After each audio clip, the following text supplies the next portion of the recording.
दोस्तों नमस्कार। आज आप एक स्क्रीन पर भैंस देख रहे हैं जिसका चलना फिरना बड़ा मुश्किल हो रहा है। ये देखिए पीछे के पैर से लंगड़ा रही है। पशुपालक ने हमें बताया है कि कभी एक पैर से लंगड़ाती है, कभी दूसरे पैर से लंगड़ाने लग जाती है। सुबह ये बहुत ही हार्डली उठी थी, वो यहाँ तक कि उठ ही नहीं पाई थी। तब इन्होंने 2 दर्द की बोलस ला करके मेलोक्सिकाम पैरासीटामोल की बोलस इन्होंने दी थी। तो उसके बाद ये उठी, थोड़े दूर चली, लेकिन वापस बैठ गई। अब ये कभी किसी पैर से लंगड़ा रही है, कभी किसी पैर से लंगड़ा रही है। तो फ्रेंड्स, ये जो लक्षण है, इसका बुखार भी बहुत तेज है। अभी रोहित जी ने चेक किया तो ये बुखार 106 डिग्री आ रहा है इसका, यानी बुखार भी तेज है। और ये सारे के सारे जो लक्षण है, ये फ्रेंड्स एफिमेरल फीवर के लक्षण है, जो कि एक प्रकार के वायरस की वजह से होता है, जिस वायरस का नाम भी इसी के नाम पे बोवाइन एफिमेरल फीवर वायरस है, यानी BEF वायरस होता है। तो ये जो एफिमेरल फीवर जो बीमारी है, ये एक प्रकार की ऑर्थोपॉड बोरन वायरस डिजीज है, यानी ये वायरस की वजह से होती है। ये वायरस अपने आप 3 दिन में पशु के शरीर को छोड़ देता है, यानी इसकी जो एज है वो 3 दिन ही है। 3 दिन तक ग्रोथ करता है, दूसरे दिन तक, और तीसरे दिन अपने आप डाउन हो जाता है।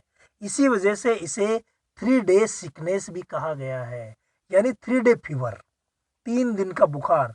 कई जगह इसे अडैया बुखार भी कहते हैं, तो कई जगह इसे बरसाती डेंगू भी कहते हैं। डेंगू से आपको थोड़ा सा ऐसा लगा है कि डेंगू का मतलब मलेरिया से जुड़ी हुई बीमारी, यानी मच्छरों से जुड़ी हुई बीमारी। इट मीन्स इस बीमारी को फैलाने में मच्छरों का भी बहुत बड़ा रोल है। तो इस बीमारी में ये जो लक्षण आते हैं, पूरा शरीर एकदम से जाम हो जाता है और फीवर आ जाता है। तो यही लक्षण हमारे रोहित जी चेक कर रहे हैं कि इसके रूमिनल मूवमेंट है या नहीं है।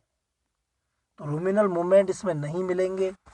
पैर कभी एक पैर से लंगड़ाती है तो कभी दूसरे पैर से लंगड़ाती है। हमें ऐसा लगता है कि कहीं लंगड़ा बुखार तो नहीं हो गया, लेकिन लंगड़े बुखार से इस बीमारी को अलग कैसे करते हैं। लंगड़े बुखार में सिर्फ एक पैर में दर्द होगा, एक पुट्ठे पे, चाहे आगे हो पीछे भी हो सकता है, एक जगह दर्द होगा, वो जगह पकड़ लेगा। ऐसा नहीं है इस बीमारी की तरह कभी इस पैर में हुआ तो कभी उस पैर में हुआ, ऐसा नहीं होता। तो इस प्रकार से हम लंगड़े बुखार से इसको अलग कर सकते हैं। बाकी काफ़ी लक्षण इनके सेम होते हैं, बस यही है कि इसमें जो सूजन आती है वो बहुत ही कम आती है, अकड़न ज़्यादा रहती है। और लंगड़े बुखार में सूजन आती है, वो एक जगह पकड़ लेती है। अब यहाँ पे कभी किसी पैर से, कभी किसी पैर से। पशुपालक ने हमें बताया कि ये भैंस बहुत ज़्यादा चंचल है, किसी को पास में नहीं आने देती। जबकि आज अगर देखा जाए तो इसकी नसें इतनी टाइट है, हमारे रोहित जी बिल्कुल पास जा करके आराम से इसको चेक कर रहे हैं। अभी हमने जब इसको चलाया तो इसका चलना भी मुश्किल हो रहा था। तो इस बीमारी में, यानी वायरल डिजीज में, हमें क्या ट्रीटमेंट करना है, यहाँ पे मैं ट्रीटमेंट शुरू करने से पहले आप सभी को ये बता देता हूँ कि अनुभवी पशु चिकित्सक की मौजूदगी में ही आपको ट्रीटमेंट करना है। क्योंकि इस स्थिति में किसी भी भाई ने अगर स्टेरॉइड लगा दिया, यानी डेक्सा, प्रेनिसोलोन या आइसोफ्लूट जैसे इंजेक्शन आते हैं, उनमें से अगर कोई इंजेक्शन इस बीमारी में लगा दिया तो खतरनाक रूप ले सकती है ये बीमारी। उसके बाद ठीक होना मुश्किल हो जाएगा। हमारे रोहित जी आगे से कवर कर रहे हैं, क्योंकि जब इन्हें बोल दिया गया कि ये भैंस थोड़ी सी चंचल है, तो ये पूरी तैयारी कर रहे हैं कि कहीं चिकित्सा में बीच में व्यवधान ना पैदा कर दे। तो इसी प्रकार से देखिए, ये डाल दिया है इन्होंने रस्सा आगे, और मुर्रा बना दिया है भैंस के, जो हम इजीली बना सकते हैं। अब इसको ऊपर से लेके नीचे की तरफ ले लेंगे और पशुपालक भाई को पकड़वा देंगे। फ्रेंड्स, इसी प्रकार की जानकारियाँ हम vets club in Hindi channel में लगातार लेके आते रहते हैं। तो आप जिन्होंने भी सब्सक्राइब नहीं किया है, प्लीज़ सब्सक्राइब कर लें। बाकी मुझे बहुत अच्छा लगता है कि आप हमारे वीडियोस को इतना शेयर करते हैं, बहुत अच्छे व्यूज़ आते हैं, और इतना जल्दी इस चैनल को इतना ग्रोथ रेट मिली है, ये आप सभी के प्रेम की वजह से मिला है। ये देखिए इन्होंने इंजेक्शन निकाले हैं। तो ट्रीटमेंट में, हालांकि यहाँ पे वायरल डिजीज़ है तो एंटीबायोटिक का कोई रोल नहीं है।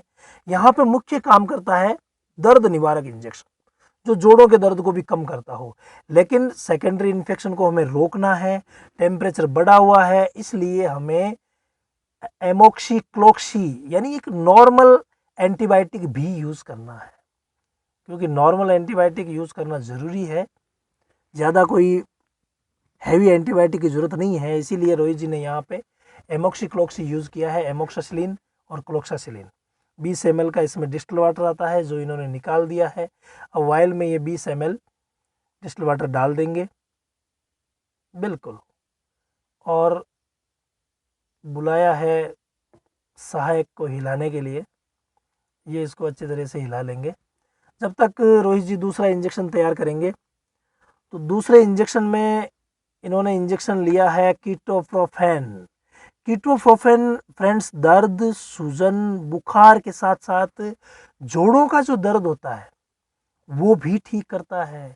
यानी कि जो सोडियम एसिड फॉस्फेट और सैलिसिलिक एसिड वगैरह जो कॉम्बिनेशन काम करता है ना, उस प्रकार से ये काम भी करता है। यानी जोड़ों के दर्द को भी ये कम करता है। बिल्कुल इंट्रामस्कुलर लगा दिया है कीटोप्रोफेन को, अच्छी तरीके से मालिश कर रहे हैं। वाकई भैंस है तो चंचल, लेकिन आज इस भैंस को इस बीमारी ने जकड़ लिया है। सेकंड, ये यूज़ कर रहे हैं B complex. 10 ml B complex इन्होंने लिया है और ये CPM को बी कॉम्प्लेक्स में शामिल कर रहे हैं ताकि बार बार प्रिक ना करना पड़े। ये देखिए, फिर एयर निकाल लिया है। अब रोहित जी ने इसे आगे लगाने का निर्णय लिया है, बिल्कुल आराम से आगे लगा भी दिया है। परेशानी तो कर रही है भैंस इतने अकड़न के बावजूद भी। तो ये बीमारी अगर आप पशुपालक भाई को कह देंगे कि 3 दिन में अपने आप ठीक हो जाती है, तो वास्तव में ठीक हो जाती है। लेकिन ये एसनमोक्सी भर रहे हैं जो अभी हिलाने के लिए दिया था वही इंजेक्शन, लेकिन ये ठीक तो हो जाती है, लेकिन दूध कम हो जाता है और पशु कमज़ोर हो जाता है। इसलिए इसका सिम्टोमेटिक ट्रीटमेंट करना बहुत ज़्यादा ज़रूरी है। जो ही ऐसे लक्षण आपको नज़र आए, आज जो आपको इलाज बताया जा रहा है रोहित जी कर रहे हैं, वो आप पशु चिकित्सक की मौजूदगी में कर सकते हैं।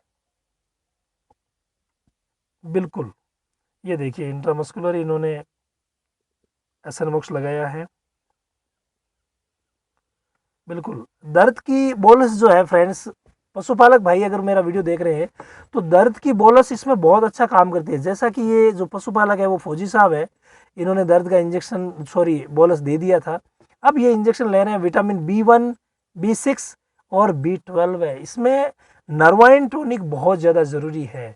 इसके अलावा अगर आप चाहें तो इसमें बुटाफॉस्फोन यूज़ कर सकते हैं, टोल्डिमफॉस सोडियम जो इंजेक्शन आता है वो यूज़ कर सकते हैं।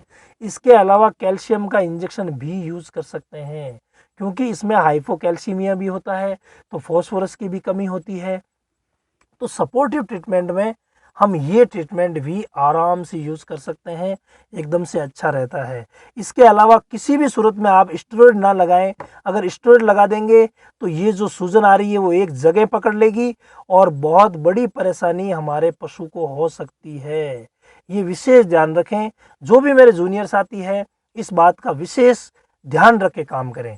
इसके अलावा अगर आप बकरियों का इलाज इसी तरह प्रैक्टिकली देखना चाह रहे हैं, तो ये जो आपको बकरी का इलाज और देखभाल वाला लोगो नज़र आ रहा है, इसे क्लिक करके आप बकरियों का इलाज आराम से प्रैक्टिकली देख सकते हैं।